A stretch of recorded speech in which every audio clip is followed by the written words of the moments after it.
Guys, my name's Julian, trail name Sardines. I did a flip-flop through hike of the AT this past year, and I'm going to talk about editing videos and like filming for a YouTube channel on the Appalachian Trail and like Wi-Fi and batteries for that, all that stuff. So if you look at my channel, you'll see that I posted videos throughout my hike. I posted a bunch of YouTube videos, probably like 20 or so, more or less like kind of like a 10-minute video per 150 miles, I would say. And like a lot of the states are around 150 miles, and then some of the states are bigger, so I would split that up. So that's what I found like worked best for me. I would, so I'll tell you, so I started out using a GoPro, and I basically quickly realized that it was just easier to shoot stuff on my iPhone. The GoPro is just extra weight, and it was like extra stuff to do. You had to transfer the memory card, an extra thing to carry. You had to deal with the case for it. So it was just like an extra thing to worry about, an extra valuable thing. So I think I sent that home at about after like 250 miles or so. Now I was carrying. The nice thing about the GoPro is it has like a wide field of view, so that was handy, but I just dealt without that. And I did carry this thing called a stick pick, which is like a little attachment that you mount onto like the tripod mount of the GoPro, and you put on the end of the trekking pole, and you can like use it as like a tripod. I don't think I used that once on the trail. I just wasn't practical. Also, I learned that the GoPro waterproof case makes the audio quality like not usable at all, and I think they fixed that with the new version. And it's expensive, the GoPro, if you already have a smartphone. The cameras on smartphones are pretty good these days. I was using an iPhone 7, and I started shooting in 4K at one point. There's this new setting on the iPhone, actually, that makes it so they don't use up a ton of storage. It significantly reduces the size. I think like a per minute video with this new setting on 4K is like 175 megs or something. So the way I would do it basically is I would be a little behind. It's a lot. So first of all, it's a lot of work. Like a lot of people would start out editing YouTube videos and posting them, and not everyone would do it throughout the whole hike. And some people have like different styles. Some people do like a daily vlog, like they'll put a 10-15 minute video up for every day. Some people wouldn't edit. Some people spend a lot of time editing. Some people would break it down. I gradually just figured out what worked for me. I basically just filmed like whenever I kind of just had the mindset like, I mean, you got to think of like your target audience. So I was posting mainly for like family and friends to follow, my parents to watch and see what I'm doing.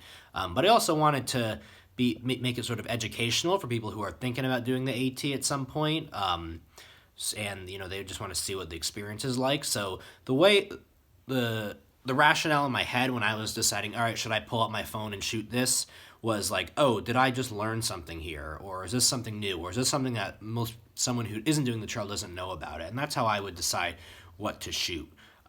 So if I realized like, oh, I just learned a new way to do this, or a new way to pack my pack, or I realized I didn't need this, I wouldn't do a lot of like, oh, look at the scenery, the view. I just felt like, there's going to be a million of those. I did include some in there, but I didn't do like every single one. So I just wanted to make like kind of tell people things that the general public might not know about the Appalachian Trail. So as far as editing, the way I would do that, so I would use iMovie on my iPhone, and I found that worked out perfectly. So I would just shoot. I wouldn't edit. I would edit basically when I'm ready to put a video together, so after like 150 miles or so. And I would basically open iMovie. I would just pick all my clips and throw it all in there. And editing is very time consuming. I ended up switching to a lot. So I found that like, at times I was like, all right, I have to spend like an extra day in town to edit, because it would just take hours continuously. And you don't have to, you can choose to not edit a lot, but I wanted to really like slim it down to the good stuff. And I probably filmed too much, so I probably could have been more restrictive with what I shoot. But I didn't want to spend all that time. So I carried a larger battery pack so I could edit like, my tent at night on the trail. So I carried a 10,000 milliamp instead of a 5,000. I moved up from that, and that worked out well for me. So I would throw all the clips in, and it would usually end up being like 20 minutes of stuff, and I would kind of cut it down to half or a little less than half, about like 8 to 10 minutes per 150 miles or so. And yeah, so I would just edit, and then what I would do is I would put in titles. So throughout my hike, I did like a daily journal. So in each journal entry, I would write down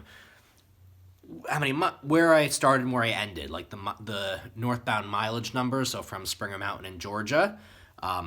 So every time I would have a clip up, I would cross reference. All right, what's the date I took this clip? All right, write the date in, and then write like from X shelter to Y shelter, mile 1057 to 1077, something like that. And then I later found that then at some point I started putting in descriptive titles in addition to that, like new shoes, or this town, like nice hostel here, like things like that. So people, because a lot of people wouldn't watch my videos all the way through, and I wanted to try to be more interesting. So if people wanted to like scan, with a little thumbnail and read the titles, they could know what I'm talking about there, and I would talk about that for a little bit. Now, Wi-Fi, it's going to be an issue. Now, you'll get Wi-Fi, so you'll be able to get Wi-Fi everywhere pretty much. Like when you're in town, at a restaurant, like all these towns are hiker friendly. They generally try to cater to hikers, so hostels all have that. So hotels, but whether it's good Wi-Fi, that's another question. It was very rare to find good Wi-Fi on the trail, like fast upload speeds. There were several times where I would get a video edited and then get it to upload, like overnight it wouldn't even do it. It would just like time out, and I would be like, it just wasn't, I didn't find it practical. Libraries on the trail a lot of times have pretty good Wi-Fi, so that's something to keep in mind.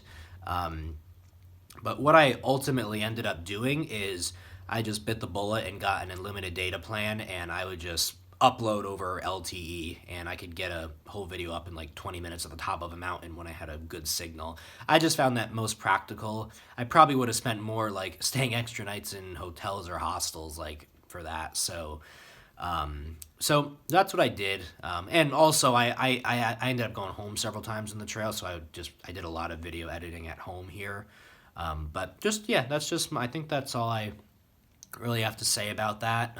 But in a jiffy, just iPhone or any smartphone, the video editing app, iMovie on the iPhone, just edit and upload. So I wouldn't go too crazy. I mean, you can if you want, but I just wanted to keep it simple. And and I'm just holding the iPhone right now, no tripod or anything. I just hold it like this, and that worked out fine. So thanks for watching.